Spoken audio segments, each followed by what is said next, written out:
Syadaralun, kabar gembira siang ini Rabu 13 April 2022 bahwa telah berdamainya pihak yang bersiteru di bumi Kutaraja kita ini. Terlihat wajah bahagia Dr. Bahrul Anwar dalam foto bersama dengan Wali Kota Aminullah Usman yang juga terlihat sangat bahagia dan terharu.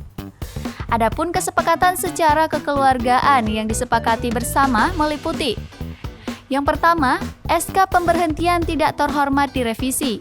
Yang kedua, saling memberi statement yang tidak saling memojokkan. Yang ketiga, sangat terbuka peluang Dr. Bahrul untuk dapat kembali bertugas di Rumah Sakit Meraksa. Yang keempat, insentif nakes segera dicairkan. Kelima, Dr. Bahrul mencabut kuasa pelaporan LBH.